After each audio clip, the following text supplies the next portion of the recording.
Bienvenue, bien-aimés, dans cette vidéo où nous allons plonger au cœur de l'une des prières les plus puissantes et universelles de la foi chrétienne, le Notre Père. Cette prière, donnée par Jésus lui-même dans Matthieu 6, 9, 13, n'est pas seulement une suite de mots à réciter. C'est une clé spirituelle, un modèle divin, une carte routière pour aligner nos cœurs avec la volonté de Dieu. Aujourd'hui, à travers ce voyage spirituel, nous allons explorer le contexte de cette prière, décortiquer chaque ligne pour en saisir la profondeur et découvrir comment elle peut transformer votre vie, votre foi et votre relation avec Dieu. Préparez-vous à être inspiré, équipé et élevé. Restez avec moi jusqu'à la fin, car je vais partager des exemples concrets de la manière dont le Notre Père peut devenir une arme spirituelle dans votre quotidien. Commençons. Contexte biblique. Pourquoi Jésus nous a donné le Notre Père? Pour bien comprendre la puissance du Notre Père, il faut d'abord se plonger dans son contexte. Dans l'Évangile selon Matthieu, chapitre 6, Jésus enseigne à ses disciples comment prier. À cette époque, la prière était souvent marquée par des pratiques ostentatoires. Les pharisiens priaient bruyamment dans les synagogues et au coin des rues pour être vus des hommes. Matthieu 6, 5. Jésus, en contraste, appelle à une prière sincère, intime, dirigée vers Dieu seul. Il dit « Quand vous priez, entrez dans votre chambre, fermez votre porte et priez votre Père qui est dans le secret. » Matthieu 6, 6. C'est dans ce cadre qu'il offre le Notre Père comme un modèle, non pas comme une formule rigide, mais comme une structure pour une prière authentique. Le Notre Père apparaît dans le Sermon sur la montagne, un enseignement où Jésus redéfinit la justice, l'amour et la relation avec Dieu. Il ne s'agit pas d'une prière à répéter mécaniquement, mais d'un guide pour aligner nos cœurs avec les priorités du royaume de Dieu. Chaque ligne de cette prière contient une vérité théologique profonde, une invitation à la soumission et une promesse de la fidélité de Dieu. Alors, décomposons-la ligne par ligne pour en saisir toute la richesse. Décomposition du Notre Père. Une prière. 7 dimensions. Le Notre Père, dans sa version la plus connue, Matthieu 6, 9, 13, se lit ainsi en français. « Notre Père qui es aux cieux, que ton nom soit sanctifié, que ton règne vienne, que ta volonté soit faite sur la terre comme au ciel. Donne-nous aujourd'hui notre pain de ce jour, pardonne-nous nos offenses, comme nous pardonnons aussi à ceux qui nous ont offensés, et ne nous soumets pas à la tentation, mais délivre-nous du mal. Car c'est à toi qu'appartiennent le règne, la puissance et la gloire pour les siècles des siècles. Amen. » Analysons chaque partie pour comprendre comment cette prière peut transformer notre vie. Notre Père qui es aux cieux. Ces premiers mots sont une révolution. En appelant Dieu notre Père, Jésus nous invite à une relation intime avec le Créateur de l'univers. Dans l'Ancien Testament, Dieu était souvent vu comme distant, majestueux, inaccessible. Mais Jésus, par sa vie et son enseignement, révèle un Dieu qui est Père. Un Père aimant, proche, qui se soucie de ses enfants. Le mot araméen qu'il utilise, Abba, équivaut à papa, un terme d'affection et de confiance. Dire « qui est aux cieux » ne signifie pas que Dieu est loin, mais qu'il transcende notre réalité terrestre. Il est souverain, au-dessus de tout, mais il choisit de se rendre accessible à nous. Dès le début, cette prière nous place dans une posture de fils et de filles, non d'esclaves. Romains 8,15 nous rappelle « Vous n'avez pas reçu un esprit de servitude pour vivre dans la peur, mais un esprit d'adoption par lequel nous crions « Abba, Père », en disant « Notre ». Nous reconnaissons aussi que nous faisons partie d'une famille spirituelle. Cette prière n'est pas individualiste, elle nous unit aux autres croyants.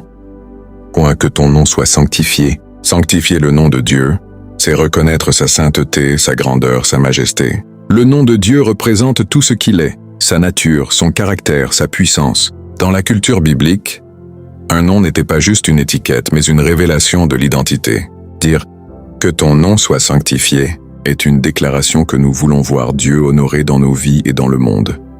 Cette requête est aussi un engagement personnel. Sanctifier le nom de Dieu, c'est vivre d'une manière qui reflète sa sainteté. Cela nous pousse à examiner nos actions, nos paroles, nos pensées. Sommes-nous des ambassadeurs de la sainteté de Dieu? Cette ligne nous rappelle que la prière n'est pas seulement une demande, mais un appel à l'alignement avec les valeurs du royaume. 3. Que ton règne vienne. Prier pour que le règne de Dieu vienne, c'est désirer que son autorité, sa justice et son amour se manifestent pleinement sur la terre. Le règne de Dieu, c'est son royaume, où la paix, la justice et la vérité prévalent. Cette prière est prophétique. Elle anticipe le jour où Jésus reviendra pour établir son royaume éternel. Comme promis dans Apocalypse 11:15, le royaume du monde est remis à notre Seigneur et à son Christ. Mais cette requête a aussi une application immédiate. En priant que ton règne vienne, nous demandons à Dieu d'agir dans nos circonstances actuelles, dans nos familles, nos communautés, nos nations. C'est une prière audacieuse qui reconnaît que sans l'intervention divine, le monde reste sous l'influence du chaos et du péché. C'est aussi une invitation à nous soumettre à ce royaume dès maintenant, en vivant selon ses principes. Que ta volonté soit faite sur la terre comme au ciel. Cette ligne est le cœur de la prière, une soumission totale à la volonté de Dieu. Au ciel, la volonté de Dieu est parfaite, immédiate, sans résistance. Sur la terre, elle est souvent contestée par le péché, l'orgueil et la rébellion. En priant « Que ta volonté soit faite », nous alignons nos désirs avec ceux de Dieu. Nous disons « Pas ma volonté, mais la tienne ». Jésus lui-même a incarné cette prière dans le jardin de Gethsémanée, lorsqu'il a dit « Père, s'il est possible, que cette coupe s'éloigne de moi. Toutefois, non pas ce que je veux, mais ce que tu veux. » Matthieu 26:39. Cette ligne nous Westbrook est un défi. Elle nous pousse à abandonner nos plans égoïstes pour embrasser la volonté parfaite de Dieu. Elle nous rappelle que la prière véritable change notre cœur avant de changer nos circonstances. 5. Donne-nous aujourd'hui notre pain de ce jour. Cette requête est une reconnaissance de notre dépendance envers Dieu pour nos besoins quotidiens. Le pain de ce jour symbolise non seulement la nourriture physique, mais aussi tout ce dont nous avons besoin pour vivre.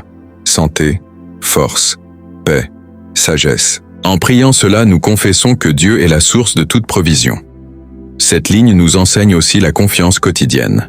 Jésus a dit « Ne vous inquiétez pas du lendemain » Matthieu 6:34. En demandant notre pain de ce jour, nous apprenons à vivre dans l'instant présent, confiant que Dieu pourvoira pour demain. C'est une antidote à l'anxiété et à la peur du manque, si courante dans notre monde moderne. Qu'un, pardonne-nous nos offenses, comme nous pardonnons aussi à ceux qui nous ont offensés. Le pardon est au cœur de la foi chrétienne. Cette ligne lie notre pardon divin à notre capacité à pardonner aux autres. Jésus explique plus loin, « Si vous pardonnez aux hommes leurs offenses, votre Père céleste vous pardonnera aussi. Mais si vous ne pardonnez pas, votre Père ne vous pardonnera pas non plus. » Matthieu 6:14-15. C'est une vérité confrontante. Notre relation avec Dieu est intimement liée à notre relation avec les autres. Pardonner n'est pas facile. Cela demande de l'humilité, de la grâce et souvent une guérison intérieure. Mais le Notre Père nous rappelle que nous ne pouvons pas recevoir le pardon de Dieu tout en retenant de l'amertume envers autrui. Cette prière nous pousse à examiner nos cœurs et à libérer ceux qui nous ont blessés, tout comme Dieu nous a libérés par le sacrifice de Jésus. Et ne nous soumets pas à la tentation, mais délivre-nous du mal. Cette dernière requête reconnaît la réalité de la guerre spirituelle. Nous vivons dans un monde où le mal et la tentation sont omniprésents. En priant, ne nous soumets pas à la tentation. Et nous demandons à Dieu de nous protéger des épreuves qui pourraient nous faire chuter. Ce n'est pas une demande pour éviter tout défi, mais pour recevoir la force de résister. Délivre-nous du mal est une proclamation de la victoire de Dieu sur les forces des ténèbres. Jésus a déjà vaincu le mal à la croix. Colossiens 2:15. Cette prière nous rappelle que nous ne luttons pas seuls. Dieu est notre bouclier et notre forteresse. Psaume 18:2. Elle nous invite à nous appuyer sur sa puissance pour surmonter les attaques de l'ennemi. La doxologie, car c'est à toi qu'appartiennent le règne, la puissance et la gloire. Bien que cette partie ne figure pas dans tous les manuscrits originaux, elle est souvent incluse dans la tradition chrétienne. Elle conclut la prière par une louange, affirmant que tout, le règne, la puissance, la gloire, appartient à Dieu pour l'éternité. C'est un acte d'adoration qui recentre notre cœur sur la souveraineté de Dieu, nous rappelant que tout commence et se termine par lui. Bien-aimés, cette prière n'est pas un rituel vide. C'est une conversation avec votre Père céleste, une déclaration de foi, une arme contre les ténèbres. Elle vous rappelle qui vous êtes, un enfant de Dieu, appelé à vivre pour sa gloire. Chaque fois que vous la priez, vous proclamez que son règne est plus grand que vos problèmes, que sa puissance surpasse vos faiblesses et que sa gloire est éternelle. Conclusion. Que votre vie reflète le Notre Père. En ce jour d'octobre 2025, alors que le monde est rempli de bruit, d'incertitudes et de défis, Le Notre Père est une ancre. Il nous ramène à l'essentiel. Dieu est notre Père. Sa volonté est parfaite et sa provision est suffisante. Que vous soyez dans la joie ou dans l'épreuve, priez cette prière avec un cœur ouvert. Laissez ces vérités pénétrer votre esprit et transformer votre perspective. Si cette réflexion vous a touché, partagez-la avec quelqu'un qui a besoin d'entendre ce message. Laissez un commentaire ci-dessous pour nous dire comment le Notre Père a impacté votre vie. Cliquez sur le bouton rouge pour vous abonner à la chaîne Christ Sauveur et écrivez « Seigneur, que ta volonté soit faite » dans les commentaires pour rester connecté à ces enseignements qui fortifient la foi. Aimez cette vidéo et partagez-la pour répandre la lumière du Christ. Que Dieu vous bénisse abondamment alors que vous marchez dans la puissance du Notre Père.